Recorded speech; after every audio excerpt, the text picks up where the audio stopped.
10.5 years ago, I had the privilege of being in Hammond, Indiana, and at St. Margaret Mercy Hospital, and getting a tour by Gene Diamond, our next speaker, of his hospital.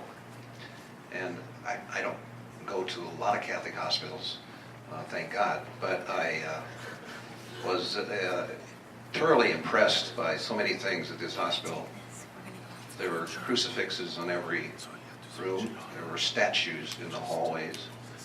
There were religious pictures on the walls.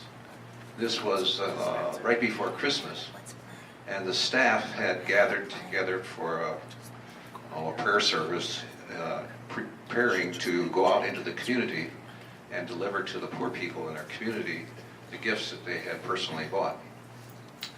And Gene gave me a presentation, a PowerPoint presentation, I believe it was, that further reinforced the Catholicity of his hospital. Well, the Sisters of St. Francis have recognized his superior qualities, and now he's the CEO over 5 hospitals for the sisters. And there are like 40 plus satellite facilities that are also under his wing. So this is no lightweight. Gene is the oldest of 13 children. His dad is Eugene Diamond Sr. He's taught at Loyola Medical School forever. And his wife, Rosemary, they're fixtures at the CMA meetings every year. I don't know if they're going to be there this year, but they're always the most elegant looking couple there. I mean, they're just an incredibly beautiful couple. So Gene is got an MBA, and he's a lawyer, so he can fight the other lawyers, I guess.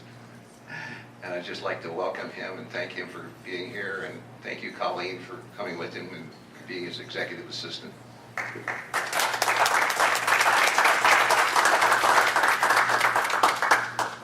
Thank you very much, Steve. Appreciate that generous introduction. And in deference to your wishes and our photographer's wishes, I'm going to try to stay as close to the podium as I can today, although I will tell you I've got a tendency toward ADD, so I tend to drift a little bit. I may wander away from the podium. If I do, folks, I'm sure will signal me that I'm out of camera range or out of microphone range.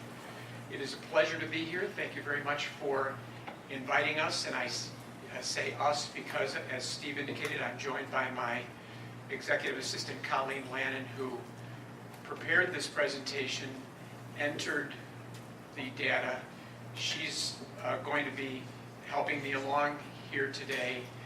She's also here because I am not to touch any of the machines because she knows that I will irreparably damage them.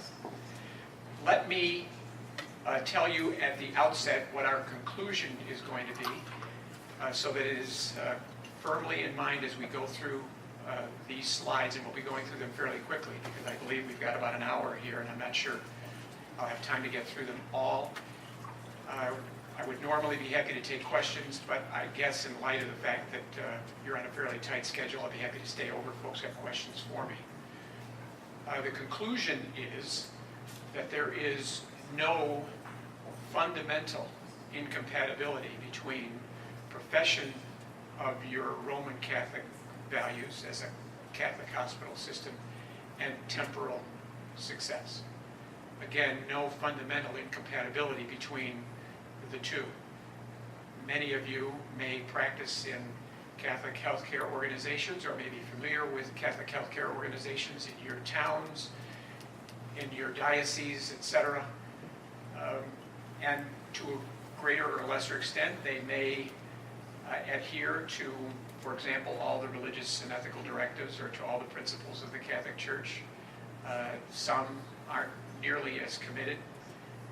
I am here to tell you that this particular system that I am privileged to work with is run by a Catholic order of nuns who are extremely committed to their Roman Catholic faith, and as a result can point to not only the successes that they've had in caring for all comers. They care for all the folks in their community, especially the poor.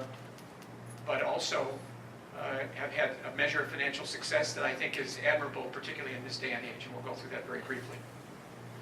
The title here, as you saw, is Preserving, Protecting, and Defending the Roman Catholic Identity of a Hospital in the Catholic Hospital in the Middle of a Culture War. The title comes from the works of Professor Peter Kreeft. Many of you may be familiar with Professor Kreeft, who is now, I believe, teaching at both Boston College and King's College, if I'm not mistaken, in Manhattan. Peter Kreeft's book was a source of inspiration to me when it was first printed, I think back in 2002, and I continue to admire him. We are going to seek here in the next few minutes to do our very best to describe some of the characteristics of Catholic Hospital as others have reported it. Here we have a definition provided by Father Brian Hare. I'm not sure how many of you are familiar with Father Hare. He and I do not often agree. In fact, it would be probably more accurate to say that we rarely, if ever, agree. But I think he got it right here in saying, as you can see, if one seeks to influence, shape, direct, heal, elevate, and enrich a complex industrial democracy, it cannot be done simply by the integrity of individual witness. It is done by institutions that lay hands on life at the critical points where people are born and die, where they learn and teach, where they are cured and healed, and where they are assisted when in trouble. That very much describes what we do, what the Sisters of St. Francis do in our system. Here's a definition provided by Philip Gray, along with a quote from Timothy. And I'm sure many of you can identify with this. People don't tolerate sound doctrine, but follow their own desires. They'll surround themselves with teachers who tickle their ears, and they'll stop listening to the truth and will wander off to fables.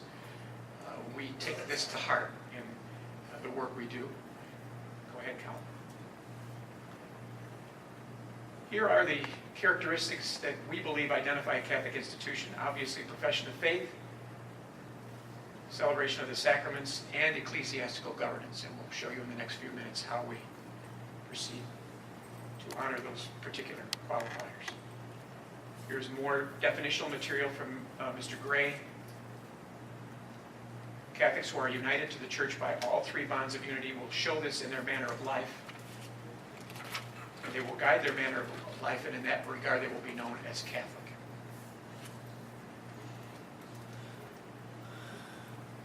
You can see that one of the things Mr. Gray indicates is that they should put aside their selves and promote the Church in her full glory. To the degree that an institution is operated by Catholics bound fully to the Church, to that degree, the institution will be Catholic. And I'll leave it to you then to decide over the next several minutes whether we meet that definition. If you agree, then please emulate us and encourage others to emulate us, because we think that's where heaven lies. If you don't, please challenge us and we'll do our level best to be better. First off, our sisters, they are the Religious Sisters of St. Francis, OSF's Order of St. Francis. They were founded by Mother Teresa Bonzel in Olpe, Germany, back in the mid-1800s. They came to the United States in 1875 and settled in Lafayette, Indiana, where they opened their first hospital, because they were not able in Germany to practice their religious charism. It was the time of the Culture Kampf, and there was no possibility that they could teach or open schools or orphanages or in any way provide health care services to the citizens of Germany. And so they decided that they would look for other greener pastures. They were summoned by German priests who knew them to come to the United States, and as I say, they settled first in Lafayette in 1875. They are a congregational or a papal order, as you can see. Sisters of St. Francis of Perpetual Adoration. And by the way, I want to emphasize right now that I do think the key to the success of this system and this particular order is that they practice perpetual adoration.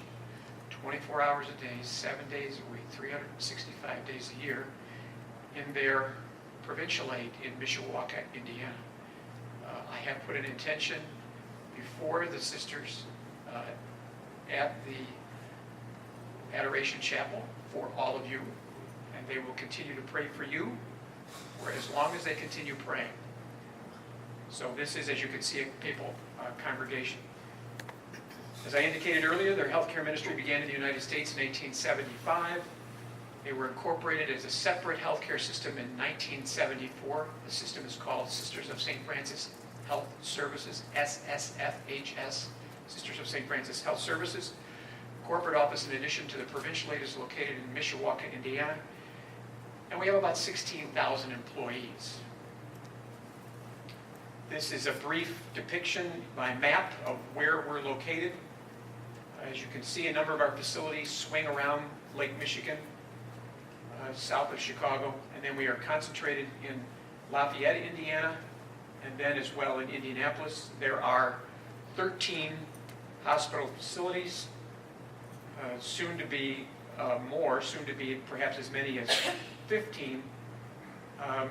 We are organized, as we say in Indiana, along the I-65 corridor. It's our I-65 strategy. And so that is where our sisters' charism began, and that is where it has remained for these many years. The sisters have operated hospitals in other parts of the country, including Nebraska and Ohio and Kentucky, et cetera, and even places as far south as Memphis, Tennessee. In fact, some of you may be interested to know that when Martin Luther King was assassinated in April of 1968, he had made it clear to his followers that if anything happened to him during the garbage strike in Memphis, that he was to be taken to St. Joseph's Hospital in Memphis, which is a hospital that was operated by the Sisters of St. Francis.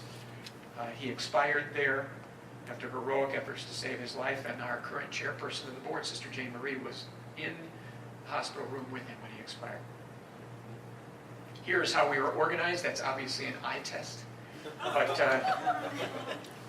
we are organized in regions. We have 4 regions, one in South Suburban Chicago, one Northern Indiana region from which I proceed, also a Western Indiana region, Lafayette, where our first hospital was founded by the sisters in 1875, and where they are still operating several hospital campuses. And then finally the Central Indiana region, which is located in the vicinity of Indianapolis. We have a number of corporate departments, and some of which are presided over by sisters. The board is composed of a majority of Sisters of St. Francis. Here's a brief overview of our financial status. I made the point earlier that there is no fundamental incompatibility between profession of faith and temporal success. Although you probably can't see that very well, I'm showing you both 2007 audited results and 2008 audited results. If I can get this thing to work, is that? I'm not sure that's working. Maybe I have to turn it on. Hold on just a second. Oh, there we go. This is why I shouldn't have anything technical in my hands. You can see here our net income line, $204 million in 2007, minus 360.3 in 2008, and we have a budget of $84 million in 2009. The loss of $360 million in 2008 is solely attributable to the tremendous losses that the system absorbed in its financial holdings during that year.